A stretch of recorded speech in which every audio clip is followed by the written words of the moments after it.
Здравейте, уважаеми клиенти! Настоящото видео има за цел да ви улесни при определянето на вида и броя пожарогасители, необходими за вашия обект.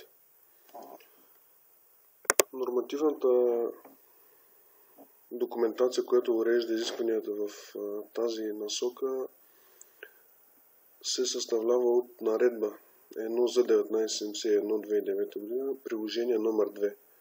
Според което два са основните критерии за определяне на вида и броя пожарогасители за ваш обект – площ и функционалност.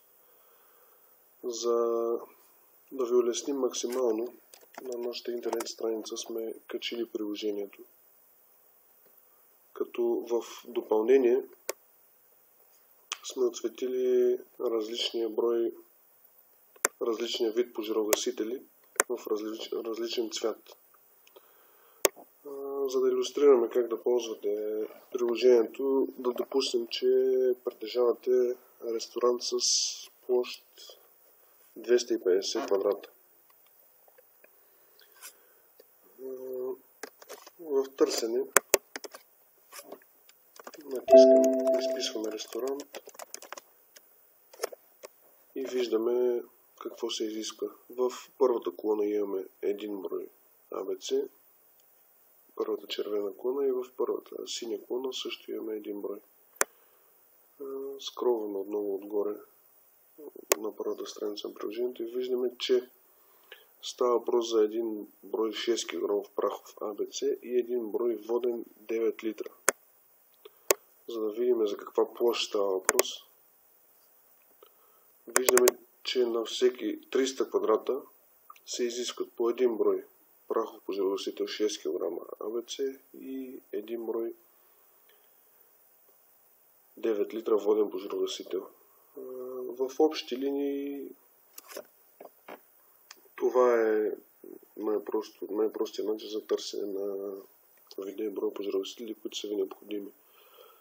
Ще вметнем един нюанс за обекти до 100 квадрата площ. Приложението допуска да бъде осигурен само един пожарогасител 6 кг прахов ABC, което в голяма степен улеснява. В случай, че обектът ви е над 100 квадрата, тогава следва да спазваме разпоредбите на приложението. За да направим мощна илюстрация, да речем, че имате административен офис. Търсим административен. Виждаме, че при коридорна система на всеки 60 метра от вашия етаж се изискват по един брой 6 кг прахов ABC, един брой въглероден диоксид и един брой воден пожарогасител 9 литра. Ако не коридорна система, на всеки етаж трябва да имате по един брой за всеки от горните пожарогасители. На нашия интернет магазин, който може да достъпите от сайта ни и магазин, може да видите цените на различните пожарогасители. Ако ви е по-лесно, може да ни се обадите, за да направим консултация по телефон.